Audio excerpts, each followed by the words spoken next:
Hello and welcome to AFC DONScast pre-season podcast number 5. Coming up on this week's show, we hear from Doc, Michael Devlin and Scott McKenna from our training camp in Ireland, plus Derek McInnes on Greg Leigh and Greg himself on signing for the Dons. Plus a roundup from our first pre-season match against Welsh side Connah's Quay Nomads, and the rest of the week's news on the AFC DONScast on Tuesday the 2nd of July. Keep on listening if you entered our competition to win the Aberdeen Gold Away shirt. I'll announce the winner at the end of this podcast. Meantime, let's get started with our opening match against Connah's Quay Nomads at our training camp in Ireland on Saturday. And we opened up our pre-season campaign with a 0-0 draw. There was a start for new boys Ryan Hedges, John Gallagher and Greg Leigh. Ash Taylor and Curtis Main came off the bench. Craig Bryson was still out with an ankle injury. Stevie May didn't take part due to suffering from a virus. Whilst it was a 0-0 affair, the Dons had a few good chances, with Lewis Ferguson, Shea Logan, Sam Cosgrove and Seb Ross getting the best of the chances in front of goal. Next up in our pre-season match is Peterhead at Balmore tomorrow night. You can see coverage from the match in Cork on Red TV and highlights on the club's social media. Catching up with the news from today, and Dominic Ball has signed a new 2-year deal with Queen's Park Rangers, having spent the last 2 years on loan to the Dons from Rotherham United. And Aberdeen will be re-registered as a private limited company, which means all the funding for Phase 1 of the Kingsford development is now in place. Shareholders voted unanimously to become a private limited company, which means £2 million of additional funding will become available for funding the training ground and community facilities. Phase 2 for the new stadium is due for completion for the start of the 2022-23 season. No new signings this week, but we get to hear from our newest Don, Greg Leigh. He caught up with Red TV following signing last Tuesday, plus Derek McInnes on his new player.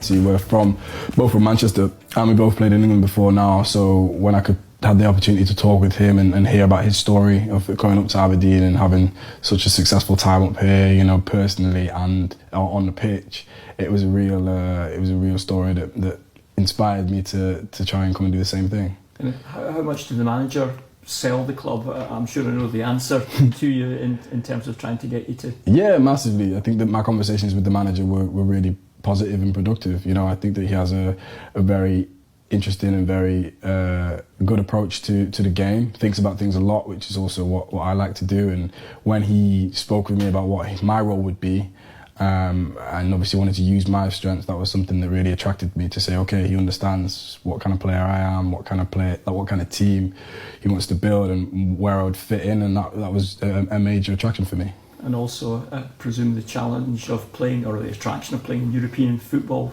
competitive football as well. Yeah, definitely. I think every player wants to play in as many competitions as they can, but also at the highest level. And yeah, obviously that's an attraction for me.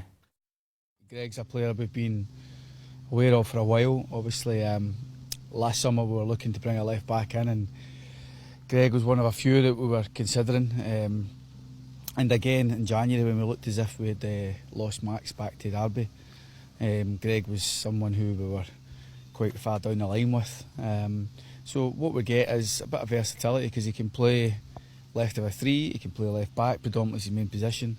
Left wing back he's played as well, so he gives us a bit of athleticism, good size, decent experience for somebody still with all his best years ahead of him.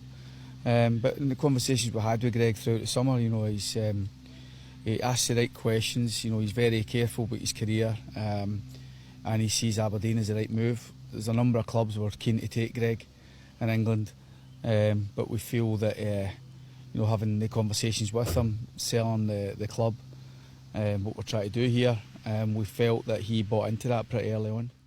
It's been a busy week at the training camp in Ireland, and Red TV caught up with Michael Devlin and Scott McKenna during their time in Cork as they look ahead to the season ahead. First of all, enjoying your week here. The weather, certainly it's inconsistent, shall we say. Yeah, it's been a tough week, not helped by how scorching it's been at times, which is great, but at the same time the sun seems to be coming out. It's most unopportune moments for ourselves, considering it's always when the running is, but no, it's been great so far and hard work. Training this afternoon will probably be a bit easier because of the conditions, Scott. Yeah, I'll probably just be a bit lighter as well with obviously the game tomorrow, which will help as well after a good 3 or 4 days of hard sessions. And last season you guys probably didn't play together in the team as much as you would have liked, down to injuries and suspensions, etc. Yeah, it was a bit frustrating. Sorry for bringing that up. No, it was a bit stop-start for us. We're probably both, not only collectively but individually, we didn't get as much time as we would have liked for a number of different reasons, as you touched on there, Dave. But pre-season and your off-season and everything's always a kind of clean break for you, and ready to work hard and try and get back in the team. And for myself, obviously latterly towards the end of last season, I was a bit in and out, so you get an opportunity to really work hard, and if we can get a partnership going again, that would be brilliant. And Scott, you had a shorter holiday because you were away on international duty, so you came back here, and have you caught up because you had a shorter break than everybody else, so presumably you've caught up with the rest of them? Yeah, well, I had a shorter break than most of the boys, so I probably didn't lose as much fitness as some of them, but it's just part. You've not got. That's true, aye. But it's just part of being a professional footballer. Of course, you'd rather be involved with the national team and away playing games, so I'm delighted with that, and obviously a few days shorter breaks, just part of the parcel of that. And Steve Clarke named yourself as well in his first international squad, which caused you a few holiday nightmares, but all for the right reasons. Yeah, I was a wee bit surprised, but obviously delighted to be named in the squad. It was a massive boost for me getting into the off season. I'd already planned the holidays, but it's the best season I've ever had to cancel holidays. So I was delighted, and I think, as I said, towards the end of the season, it wasn't quite how I'd hoped it would be going personally, but that was a real boost getting into the summer, and both mentally and just for my confidence and stuff, it was brilliant. So thoroughly enjoyed the week away, and it was great to be part of it, and certainly because it was the manager's first squad, it was nice to be part of that, and it shows kind of what he thinks. So yeah, it's important that you probably get in right at the start into the squad for a new manager like that, because that's one way of making sure he knows you're there. Yeah, definitely. I think it's all about first impressions when new managers come in, and obviously if you're not in that squad and other boys go and do well, then it might be hard for you to get back in, but thankfully we're both there, and we both had a good week's training, and we enjoyed it, so that was the main thing. And the new season just around the corner, starting off with Rovaniemi in the Europa League, so exciting times, it always is, with European football ahead. Yeah, I think that was why it was so important to make sure we finished the season in the best shape possible, and make sure we clinched onto European football again, which this club expects. So we're all working every single day knowing that there's a starting 11 to be picked for the European games, and we're all doing everything that we can to make sure that we put ourselves forward and show the manager that he can trust us, whoever he picks to go and play. So every day is competitive, and every day, no matter whether it's fitness or football, we're all trying to do our best, and there's a real buzz about the place, knowing that there's European football and a great start to the season to look forward to. You lads seem to have settled in, half a dozen of them here this week, seem to have settled in quite quickly. Yeah, definitely, they've fitted in perfectly with the group of boys that were already here. Obviously we lost a couple of big characters towards the end of last season, but it looks like they've been replaced pretty quickly, and everyone's settling in and seems to be enjoying it. And tomorrow, Scott touched on it earlier, Connah, Quay, Nomads, they'll provide a reasonable test, won't they? Because they're playing Kilmarnock in the Europa League, and they're playing against a team that finished level in points with their opponents, so they'll want to put a wee marker down for Quay. Yeah, I think so. I think any team that's playing in Europe are not a bad team, and for us it's a good opportunity to go and play against a good level of opposition as at the end of a tough week for us. But I think we've got the kind of hard training under our belt now, and we can really start to focus on the games coming up, and it's only by playing the games that you start to get that kind of match sharpness and the build up to the European qualifier for ourselves. So I think it's a good game for us, one that we're all looking forward to, and one that we want to come through unscathed and fully fit. Michael said coming through unscathed. They are a physical side, having seen them in a couple of games, but presumably it is a pre-season friendly, so we won't have any unwanted injuries. Yeah, well, they can't be any more physical than the team we played at this time last year.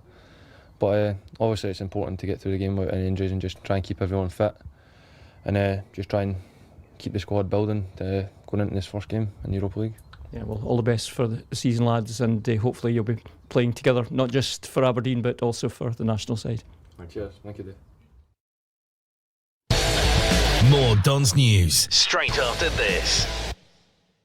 It's prize burst time at 22. Oh, Jess has got the crisps. Treat yourself. Mum's on Sky Bingo.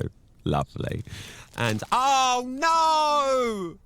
Terrible! What a travesty! Look at all them crisps all over the. Yeah, speed it up. I'm doing an advert, darling. Quick. That's it. Yeah, Mum's back to prize burst. Free to play every day. I've just gone for the clover. How lovely. Oh, Bingo! Oh, yes, look at her. Go on, girl. Prize purse. Free to play every day at Sky Bingo. Exciting times. Yesterday, Aberdeen FC Community Trust celebrated their 5th anniversary, the trust being set up to provide support and opportunity throughout the northeast of Scotland. They've had over 1 million participations in events, and one of the many schemes they ran, Football Fans and Training, paid off after Aberdeen's Fit Legends triumphed in the Football Fans and Training tournament at the University of Stirling on Saturday. The victory was sealed by goalkeeper Jim Blagden, who lost 9 stone over 12 months after he saved 4 penalties against the Rangers to hand the trophy to the Dons for the first time, with the shootout going to sudden death after both keepers failed to score. With our opening UEFA Europa Qualifier match next week against RoPS Rovaniemi, Tony Docherty is keen that the Red Army turn up in numbers at Pittodrie. Tickets are on sale now. It's brilliant, the European nights. You know, remember the ones in weird time, we've had the Sociedads and, you know, Groningen beating them over there. They're brilliant nights, and really, you know, there's nothing better than coming out into a full Pittodrie, you know, on that European night, and the fans being right behind you to make sure you go and get a result. So I would say to the fans, get yourself there, get involved. You really do spur the team on, and yes, we do want to try and go that stage further in Europe, and I think we can do that with their help, but we need them on board, and we'd love them to be part of that. And I've always said it, the fans play such a huge part of this club. You know, they've been great in our time here, and I would just urge them to get on board, you know, get on board for this campaign and make it a really special one. The SPFL have announced that Tinnix are the new sponsor of the Challenge Cup, and the Dons have got a Colts team in the competition. In the draw last Wednesday, Aberdeen will face Brora Rangers away on the 6th or 7th of August, and should they win their first round match, will then face St Johnstone Colts or Cove Rangers in the second round on the 13th and 14th of August. Aberdeen women have returned to the top of the SWFL 1 North after a 4-2 victory against Inverness Cally Thistle on Sunday at Melbourne Academy in Inverness. A penalty from Chloe Gover and a hat-trick from Ailey Shore secured the win for the Dons. Every Tuesday from 8 p.m. on your phone, on your tablet and online. This is the AFC DONScast. Our pre-season campaign continues tomorrow night against Peterhead at Balmore. Kickoff is at 7:45 p.m. And Aberdeen 11 will face Elgin City on Thursday night at Barrabriggs to celebrate their 125th anniversary. It's pay at the gate at that one, with tickets costing £10 for adults and £5 for concessions. Then on Saturday we're back at Barrabriggs to face Inverness Cally Thistle for the 3 p.m. kickoff. This will also be pay at the gate, and the tickets cost the same price, £10 for adults and £5 for under 18s and over 65s. The sports bar at the ground will be open from midday, and the family bar will be open from the same time. Children can be taken into the family bar under adult supervision. And next Tuesday night at Dons 11 will face Devlin Vale for the 7:45 p.m. kickoff at Princess Royal Park in Banff. And before I head off, we just have time to do the draw for the Aberdeen Gold Away shirt, and thank you to everyone who followed AFC DONScast on Twitter to enter. The lucky winner is Aberdeen Quay, or Lindy Lou 84 on Twitter. Congratulations to you. We'll be in touch to arrange delivery of your prize this week. You can still get the chance to win an Aberdeen home or away shirt by completing the AFC Big Supporter Survey. Just head over to invernessreds.co.uk/AFC 2019. You can keep up to date with all the Dons goings on at invernessreds.co.uk throughout the week, and I'll be back here next Tuesday from 8 to round up all of it on the AFC DONScast. Till then, thanks for listening and stand free.